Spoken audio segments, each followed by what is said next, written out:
Hey, hi everyone. Welcome to your show, Coffee with Experts. This is your host, Ranmay here. And today we have Marty McDonald, who is the co-founder of Bad Rhino Digital Marketing with us. Hey, Marty. Hey, how you doing? All good, Marty. How is it going for you? It's going great. I've been looking forward to this interview for a while. I'm glad we get to connect. Yeah, finally. Great, Marty. Before we start and pick your brains on the different subjects that we're going to discuss today, why don't you let our audiences know more about the human behind the mic, about Marty McDonald? How did the journey start? How did you land up in digital marketing? How did you start Bad Rhino, and how's the journey so far? Sure. No, I appreciate it. And again, thank you for having me on. Like I said, I've been looking forward to this for a while. The journey started, man, it's like 21 years now, which I used to have hair. That was the first thing. But it actually started by accident. It became a hobby where I started playing around with websites, email marketing, and a lot of fun little stuff that was a lot different 21 years ago. And it became a little side hustle where I was doing affiliate marketing in its earliest forms with some paid ads on Google AdSense, really in some of its infancy. And it grew from there. One day I was at the wrong networking meeting, which had a bunch of business owners, and they were all looking for some help with setting up their websites. They were all older. Most of them have passed away, but they were professionals, doctors, lawyers, chiropractors, dentists, about 20 of them in one room. And for some reason, I opened my mouth and said, I can help you with that. And the next thing I had a little side business along with my affiliate business where I was helping these doctors and professionals get set up with basic websites, email marketing, which back then was totally different. It was basically just a newsletter, and it morphed eventually over the next 6, 7 years into what is currently Bad Rhino, which is an agency I started with my business partner, Rich. And we started Bad Rhino really focusing in on social media. I pulled in all the other stuff underneath us, and we started to build out social media plans. And this again is in 2010. So it was brand new. What exactly do we need this for a business? Why are we doing this? And we started building that, and it's evolved ever since over the 14 years we've been in business. I personally just a marketing junkie, somebody that likes to read up on everything, learn everything, and help businesses out, both large and small, from a strategy perspective and build out the right things. Personally, it just became, a hobby that became my agency that has grown ever since. And we sit here in Westchester, Pennsylvania, and service clients that are large and small all over the United States and around the world. So it's been a fun ride. Personally, I like to play a lot of golf and I like to go to different concerts. That's a little bit about me. As we grow Bad Rhino, that kind of funds my other hobbies, which are a lot more fun than work sometimes. Lovely. Continuing from that, Marty, love for golf, right? So life at the turn seems to be a more like a personal project fueled by a love for the game. So Mhm. what inspired you to create this platform, support the growth and enjoyment of golf? Yeah, no, it's a great question. And thanks for asking that. And glad you noticed that. So, Life at the Turn is a branding vehicle for Bad Rhino as well as myself. And what it does is that brand particular, we have other golf brands, but that one in particular is just showing off like different products that are actually of good value to a golfer and also helping those businesses get more exposure. There's a lot of small businesses in golf that need a little help in marketing and maybe they can't afford an agency or they're not quite ready yet. So what we've done is we have a list of about a 500,000 golfers on an email list and we've been promoting them.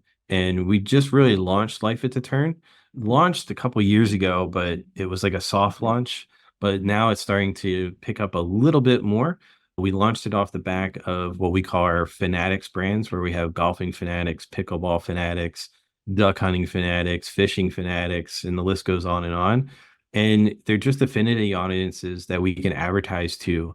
But from golf perspective, yeah, it's just the love of golf being out there playing. I've always wanted to tie the two together, and I can talk about golf and marketing all day. So I thought, you know what, let's bring those two together and work with those companies. We've been very lucky at Bad Rhino to work with a lot of big brands in golf as well as some smaller ones. And I thought of a different way that we could provide a great service to them. And that's how Life at the Turn was born. Lovely. Coming to the agency side of things, Marty, while obviously you have grown multiple since you started and life is going good from an agency standpoint. Starting an agency early days, it has its own challenges, right? I would not say to keep the lights on, but you have your own challenges when you start something new. Sure. Agency, running an agency, take your example, you had hair when you started and all that stuff, right? So running an agency is a difficult game. So what were the biggest challenges when you started your agency and how you gradually overcome those initially? Yeah, Marty McDonald in 2015 would have answered this question completely different than he answered it in 2019, than he would answer it in 2024, right? When you first start out a marketing agency, you understand it, right? You understand the service that you provide very well. The clients sometimes don't understand it because the game changes all the time. It's been even pre-digital marketing. If you go back 100 years, marketing was completely different, but the tenets are the same. The idea is getting your product or service in front of people. It's just the mediums have changed so much over the years. So starting an agency is, you know it very well, and you can become very passionate about it and talk about it and understand this is why you need the website. This is why you need the SEO. This is why you need the paid side. This is why you want to sprinkle in social media. And the challenge is there as far as like things changing. What happens with those ideas and the challenges that come up is you have to evolve as the agency. You have to change with the Googles of the world, the Facebooks of the world. And sometimes it becomes a challenge because costs go up as businesses grow. Different ideas come out, which can distract you as an agency owner. Different concepts can distract you, which could then impact the services that you provide. So I think the biggest challenge when you start, obviously, is to get clients to buy in to what you're doing. That's number one. Right. Number two, then, is retaining them. And those first two are just the constant challenges that you have all the time. As we've gotten better as a company and as an agency, we've been able to retain our clients and bring on new ones, obviously, or we wouldn't be in business for 14 years. But at the same time, you have to constantly evolve as an agency owner, not only personally and learning new things, but also have to learn new technology and strategies that can put that technology to the best use and make it work for your clients, and then articulate that in the best way that you can. So the challenges are always there. They constantly evolve because of the technology. But I think two things there, like I said, I would answer it different in 2015 versus 2019 versus 2024, is that the way you keep up with that and service your clients the best, that always is remembered and always keeps you in good graces and keeps you in business. So you always have to remember the customer service part and the communication part. And those two challenges are in and of itself the only challenge. I don't know what the heck that was with balloons, but we'll take it. Right. Those are the only two challenges that you have to really focus in on, is over communicate and always stay on top of those things with the communication and servicing them the right way. Because everybody gets, oh, look, squirrel, a new tactic or new something. And clients do the same thing and they ask you for that. And it's hard sometimes in a marketing agency to always just keep that same trajectory going and that same common piece. Where's the ROI in this? And always focus in on what's going to be best for the client. So that's the best way I can answer that question, because there's a wide variety of challenges running an agency. But I think it's always the changes in technology. But if you always keep your clients first and foremost and over communicate, you're going to do well. Yeah. And then talking about technology, Marty, with all the AI and machine learning kicking in, and obviously it has been more than a year now. In fact, if you go back with AI, it has been longer before than ChatGPT. A lot longer, was always there. But yeah, where do you think are we heading as an industry with all of this AI and machine learning? Sure. I think I have two really big concepts around AI. And for us, we've been using AI, I think, for about 7 years, like 2017 were some of the things that came out that you could start to leverage that. So we've always been utilizing it. I think people get scared a little bit about it replacing jobs, but I think that anybody that is looking at AI in any industry should look at it as a tool, and look at it as a tool first and foremost. Where we're going with it, I think there's some question marks there about how we're going to use it and leverage it as human beings with all this different types of learning. But I think ultimately it's a tool that you can leverage, but you have to know how to use that tool. And every agency needs to learn how AI fits in to what we do. And that goes across every industry. Like it's not going away. It's been around for a while. People have been Yeah. using it, but it can't replace certain things quite yet. Strategy, how it interacts with what you're currently doing. If you look at a piece of AI content, whether it's video, audio, or anything, you can still hear Mhm. it. Like you can still see it. That's not quite right. There's something off with that, but it's getting better. Quite Absolutely. so everybody's feeding into it. So it's going to be a part of it. But I think how you leverage it in your day to make your job better and also perform better and do certain things better, that's where AI fits in. The future for agencies, I think, is a little murky on the basics. The basics are going to be taken over by AI. I don't think it's quite there yet. And I don't think it's going to be next year or 2 years. I think in 3 to 5 years, though, a lot of stuff is going to be taken over that you pay people for. Hey, give me a structure of how this website should be set up. AI can do that in 10 seconds. Mhm. And you can then utilize that to create something off of. I think that's going to evolve, but you have to understand how the tools work because then when you put it into practice, until the machines completely talk to each other and then create Yeah. everything, you still have a little bit of runway there, but it's going to change a lot of things, and it's also going to make things move faster. So utilizing AI to create ads and test ad copy has been great because you can create a ton of ad copy fast. Yeah. But also, I've Yeah. seen AI create something that should convert and it doesn't convert, and you need a Yeah. human eye to it. So it's not quite ready, but it's Yeah. evolving fast, and it's something that you shouldn't ignore.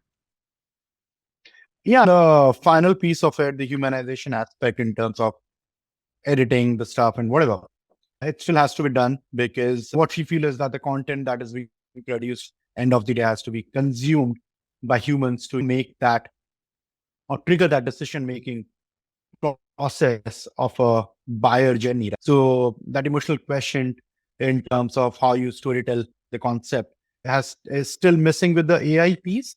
But like you Mhm. said, it's evolving, so we never know. So Yeah. that's the way we look at it. Yeah, it's funny because you Yeah. talk to people and they think AI in the way it's used now, like you said, Chat GBT and all the other tools that are out there. We've been leveraging AI for 7 years, and it's not something that just burst on the scene last year. Now it's viable to make money, right?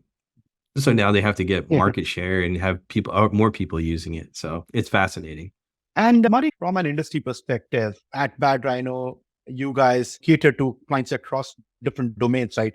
Home services, law firms, local businesses, SaaS. Sure. How do you tailor your marketing strategies to meet the specific needs of different clients from all Mhm. these different niches? Yeah. So we came up with what we call Bad Rhino Crash Method, which is a crash method or crash is a group of rhinos. So bad rhino, it just fit in the marketing. Mhm. So we call it the crash method. And that has a couple of different variances based on the size business for DUI attorneys, for home services, plumbers, HVAC, that sort of stuff, right? For local businesses. Then from the other side of it, we have larger companies that need a little bit more of a custom plan. We still use the same methodology, but there's usually a few other variables. We're working as part of a team within their company. So our agency is working with the senior marketing director and the CMO and then their entire team. So that takes a little bit more of tact and a little bit more well thought out process, which is more like a CMO, an outsourced CMO, where we have look into the entire organization and we're involved with a variety of different tasks that are digital marketing related and helping them tie all their marketing plans together. But we developed one simple plan that works for local businesses. And then that plan will also work for larger companies, but there's a few other nuances that have to come in, like our big real estate companies that we work with.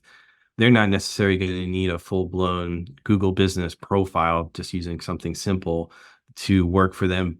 They need additional things. They need video, they need additional content, they need strategy along with their websites and page strategies. So there's more strategy put in there, more face to face time, Zoom calls, and things like that, discussing other marketing initiatives because they're much larger companies than, say, a DUI attorney who's looking for leads just within a 20-mile radius. So there's always different nuances, but for our local clients, we've developed the Bad Rhino crash method. That's more of a package offering that works for them, will deliver what they need, which is leads and phone calls. And then on the other side, we have more of a CMO package, which is more consultative and strategic. Absolutely. With so much of social media noise, Marty, these days, right? And all these platforms out there, how at Bad Rhino, help clients cut through and get brands noticed on all these platforms Sure. that matter most? Sure. I think everybody looks at social as they either love it, hate it. There's very few that are in between. Yeah. They understand it, they need it. And just about every company should have some sort of social media presence. But really, it's not getting caught up in what I would call trends in social media. A lot of companies want to be on TikTok. All right. But where's the ROI there? Is it brand awareness? Do you want to be the rock star dentist that's on TikTok? Okay. Are you going to get new patients or new clients from TikTok? Probably not. Should you be on there? Yes. I could argue yes. I could also argue no. But how much do you want to invest in it? Like what types of time do you want to put in there? What types of content do you want to put in there? Is it going to yield a result? And we're always data driven at Bad Rhino. So whatever's bringing in the results, that's what we want to do. And when I see with clients with social media, they go, we need to be everywhere. And I'm like, do you need to be everywhere or do you just need to have a presence? And let's look at where your sales are coming in from. Let's look where your traffic's coming in from. I'm not saying that you should not be on social media, but how much do you need to really spend time content wise, ad dollars, et cetera, and make sure that you're really fulfilling what you need on the business side and bringing in new clients, partners, customers, so that you can actually complete the sale. Everything is like a wheel. It always has been. And within that marketing wheel, you need to look at what's your website doing, what's social media doing for you, what's your SEO doing for you, what's your paid ads doing for you, your email marketing, so on and so forth, and complete that whole circle. When it leads back to, do they call you? Do they click to buy? Do they set up an appointment? Whatever that case may be, and making sure that everything comes back to that main spot where they can make a purchase and do something that is going to yield a result. And social media fits in there, and it's just not getting distracted by the trends that are out there or things that you think are going to be cool. There's a time and a place for that, but you also want to make sure that you stick to what's going to bring you an ROI. Absolutely. And then continuing from that, what do you feel are some of the biggest mistakes businesses make on social media, and then how do you feel that those can be avoided? Yeah. So the first thing we often see is they don't post enough, or they post in like Way too bursts. much. Yeah, and like way too much all at once. We start everybody out based on, depending on the industry, depending on the location, we get them first on a content plan and say, okay, this is what your next 90 days are going to look like. We're going to make adjustments here, but we're going to start out either lighter or heavier, depending on the type of company it is. And then we're going to analyze those results and mix in a little bit of paid strategy in there and take a look at it after about 3 weeks, adjust it going into day 30, and then take another look at it around day 45, and then start to evolve that strategy to get you the maximum results. Biggest mistake I always see, especially in small businesses, is exactly what you said. They're either post a ton for a month and then they stop and there's nothing, or they only post like every once in a while, which will never get you any sort of traction within the algorithm. The other thing is, you really want to have some sort of paid component. It doesn't have to be huge, but you need some sort of paid component to make it all work. Lovely. Finally, Martin, as someone who has been in the space for quite some time now and has clearly made it right in this particular space. So what advice would you want to give to our listeners today who are trying to start their entrepreneurial journey or trying to make a mark in this digital marketing space? Yeah, I think anything, being around for a while, if you told me in 2007 and said, this is the future of SEO, I would have been like, you're crazy. What's all this? And the biggest thing that changed that was this: the phone changed websites, changed everything. And if I was starting anything today, is knowing a handful of items that I know, and having hindsight's always 2020, and it's your biggest benefit. You just don't want to make same mistakes over and over again. I think what in social media, particularly and digital marketing, is a lot of people will jump on trends that never really work out long term. They never, they're short bursts. They're fit into an overall strategy if you actually have one. So if you're starting a company and you're looking at digital marketing as your play or something online, which you should be in 2024, just look at what ultimately are you doing to serve a customer. If you're selling a t-shirt, is it a good t-shirt? Okay, rely on a good t-shirt and worry about the other stuff later on. If it's a service, is it a good service? Do people going to pay for it now? And what's it look like in 3 to 5 years? Sometimes it's hard to see down the road 3 to 5 years, but you want to look at what's the end game. And no matter what you Right. start, how do you get out of it? And what are you going to get out in between that time frame? And I think as the world changes and things move faster than they ever have before, and they're not going to slow down, you need to be able to shift pretty quickly, whether that's a marketing strategy, whether that's a inventory strategy, whatever it might be. You need to be able to shift pretty quickly. And that's the biggest piece of advice I would give somebody is like, what's it look like today? What what do you think it's going to look like in a year? What do you think it's going to look like in 2 years? And then let's map it out from there. Because if you are going to make an impact, you want to stick around for a good amount of time just so that you Right. can make that impact. And maybe it is, do you want to sell the company? Do you want to keep the company? Mhm. And then start to work backwards from your end goal rather than try and always move with whatever their trends are. Right. To set clearly timelines or milestones Yeah. towards your end goal, right? Yep. Uh, 100%. right. Great, Marty. It has been a brilliant conversation, as obviously I expected. But before I let you go, a quick rapid fire. Sure. Yeah. All right. Your last Google search. My last Google search was actually for VSLs, if you can believe that, for video sales. All right. Favorite client story. My favorite client, what story? Favorite client story. Any I think, interaction with the client. Yeah. yeah, I think how we got into craft beer. So we were in the craft beer industry Hmm. for quite a while. I wrote a book called Great Beer is Not Enough and did a lot of work from about 2014 until the pandemic. The funniest thing about that is, and why I bring it up, is I was, on stage and somebody, it's a theater style. I couldn't see the crowd. It was black and it was about 200 people in there. And this one person's just yelling questions. He's just constantly peppering me with questions in this giant theater in the Q&A part and wound up becoming one of our biggest clients. It was pretty funny because the interaction started off completely different than any other client we ever had. Ah, lovely. All right. Your celebrity crush. My celebrity crush, it's probably a golfer. It's probably Tiger Woods, to be honest with you. All right. I should have imagined that. Okay. All right. Where do you find Marty on a Friday evening after office?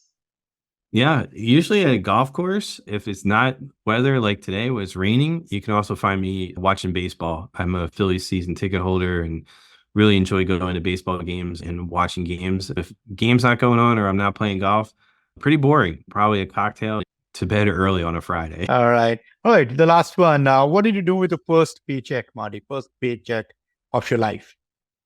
First paycheck of my life, I probably paid a bill, but I think the first fun thing I did with a real paycheck I got was actually bought a car that I actually wanted, not just a car that I wanted to drive around or got me to and from. I bought a Honda Passport in 2000. It was a 1999 Honda Passport. It was a used one, but I always wanted a little truck, and that kind of fit the bill. And that's one of Uh-huh. the first purchases I remember buying that I was like, okay, all right, I can buy something that isn't just a necessity. It was a little bit of a luxury. Lovely. Must have been a good fat one, right? Exactly. All right. Lovely, Marty. Thank you so much, for doing this. Really appreciate it. And lastly, if our audience want to reach out to you, how do they do that? Sure. Very simply, you can just go to badrhinoinc.com, badrhinoinc.com. You can find out all the information there. You can get in touch with me right through there if you need to, and be more than happy to answer any questions. Just mention this podcast. Lovely. All right, then. Cheers, Marty. Thank you so much. Thank you. I really appreciate it. Cheers, man.